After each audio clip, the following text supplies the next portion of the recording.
പുതിയൊരു വീഡിയോയിലേക്ക് എല്ലാവർക്കും ഒരിക്കൽ കൂടി സ്വാഗതം. ഇന്ന് നിങ്ങളുടെ മുന്നിൽ ഞാൻ എത്തിയിരിക്കുന്നത് ഒരു പ്രത്യേകതരം സന്തോഷം ഉണ്ടാക്കുന്ന ഒരു വീഡിയോയുമായിട്ടാണ്.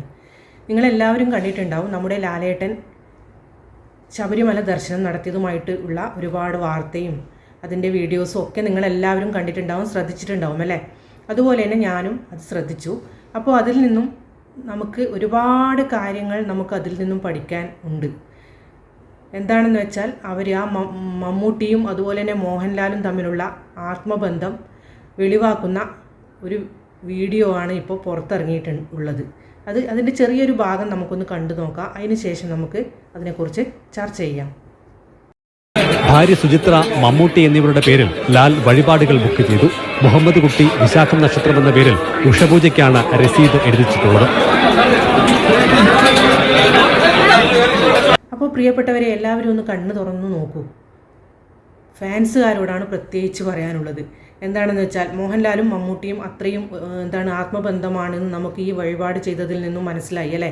അതായത് ഇപ്പോൾ നമ്മൾ 2 ദിവസമായിട്ട് മമ്മൂട്ടിയുടെ ഒരു രോഗാവസ്ഥ വെളിവാക്കുന്ന ഒരു ന്യൂസൊക്കെ പുറത്തു വന്നിട്ടുണ്ടായിരുന്നു. അതിന് ശേഷമാണ് നമ്മുടെ മമ്മൂക്കയ്ക്ക് വേണ്ടിയിട്ട് ലാലേട്ടൻ ഇങ്ങനൊരു വഴിപാട് ശബരിമലയിൽ പോയിട്ട് ചെയ്തതെന്ന് നമുക്ക് വേണമെങ്കിൽ പറയാം. അപ്പോൾ കുറേ ആൾക്കാർ പറയുന്നുണ്ട് അതൊന്നുമല്ല, ഇപ്പോൾ എമ്പുരാൻ റിലീസാവാൻ പോവുകയാണ്, മോഹൻലാലിൻ്റെ പുതിയ ഫിലിം. അപ്പോൾ അതിൻ്റെ പബ്ലിസിറ്റിക്ക് വേണ്ടിയിട്ടാണ് ഇതൊക്കെ ചെയ്യുന്നതെന്ന് പറഞ്ഞു നടക്കുന്ന ഒരുപാട് കമൻറ്റോളികളുണ്ട്. അതൊന്നും നമ്മൾ മൈൻഡിൽ കൊടുക്കേണ്ട ആവശ്യമില്ല. ഇതെന്ന് പറഞ്ഞു കഴിഞ്ഞാൽ ഒരു മതസൗഹാർദ്ദത്തിൻ്റെ വലിയൊരു ഇത് നമുക്കവിടെ കാണാൻ പറ്റുന്നുണ്ട്.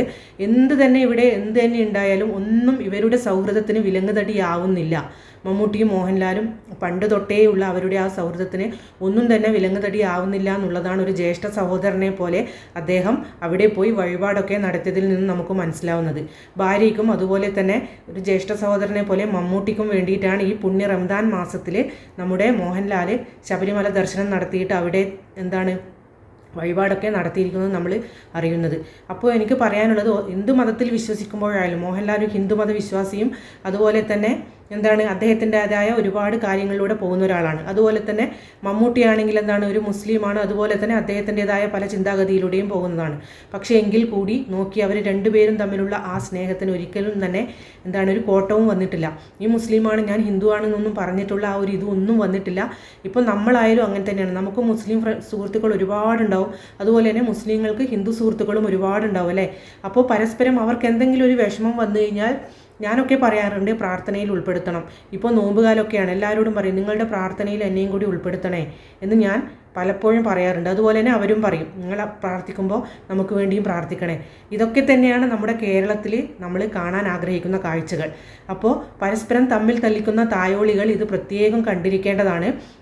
ഫാൻസുകാരും ഇത് കണ്ടിരിക്കേണ്ടതാണ്. ഫാൻസുകാർ തമ്മിൽ തല്ലുമാണ്, മമ്മൂട്ടി ഫാൻസ്, മോഹൻലാൽ ഫാൻസ് എന്നൊക്കെ പറഞ്ഞു. പക്ഷേ അവർ തമ്മിലുള്ള സ്നേഹവും ഐക്യവും നമുക്ക് ഇതിൽ കൂടിയൊക്കെ മനസ്സിലാക്കാൻ വേണ്ടി പറ്റുന്നു. മമ്മൂട്ടിക്ക് വേണ്ടിയിട്ട് ചെയ്തിരിക്കുന്ന ആ കാര്യം വലിയ കാര്യം തന്നെയാണ്. പക്ഷേ അത് പ്രഹസനമാണ് എന്നൊക്കെ പറഞ്ഞിട്ട് കുറേ തായോളികൾ കുറേ കഥ പടച്ചു വിടുന്നുണ്ട് ഇതിൻ്റെ ഇടയിൽ. അതൊന്നും തന്നെ ആരും ശ്രദ്ധിക്കാൻ പാടില്ല. ഇതെന്ന് പറയുന്നത് അത്രയും നമ്മുടെ ഈ കേരളത്തിൽ മതസൗഹാർദ്ദം ഊട്ടിയുറപ്പിക്കാൻ ഇതുപോലെയുള്ള ആൾക്കാരുടെ വരവും അതുപോലെ തന്നെ ഇതുപോലെയുള്ള ആൾക്കാർ ചെയ്യുന്ന കാര്യങ്ങളും നമ്മളെല്ലാവരും കാണണം. ഇതൊക്കെയാണ് കണ്ണു തുറന്ന് കാണേണ്ടത്. ഇതൊക്കെ തന്നെയാണ് നമ്മൾ എന്ത് ചെയ്യേണ്ടത്, നമ്മൾ പകർത്താൻ ശ്രമിക്കേണ്ടത് അല്ലേ? ഇതുപോലെ നാടിന് നന്മ വരുന്ന ഇതുപോലുള്ള കാര്യങ്ങൾ എല്ലാവരും ചെയ്യാൻ ശ്രമിക്കുക എന്ന് മാത്രമാണ് എനിക്ക് പ്രത്യേകിച്ച് പറയാനുള്ളത്. എല്ലാവരും സഹോദരന്മാരാണ്. നമ്മൾ വിശ്വസിക്കുന്ന ദൈവം ആയാലും പരബ്രഹ്മമായാലും അതുപോലെ തന്നെ നമ്മുടെ അള്ളാഹു ആയാലും അതുപോലെ തന്നെ യഹോവയായാലും ഏത് ദൈവമായാലും എല്ലാം കുടികൊള്ളുന്നത് ഒരു ചൈതന്യ ശക്തി മാത്രമേ ഉള്ളൂ.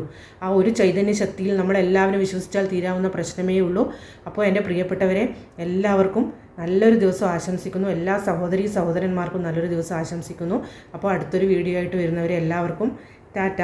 അപ്പോൾ മറക്കരുത് സബ്സ്ക്രൈബ്, ഷെയർ, ലൈക്ക്.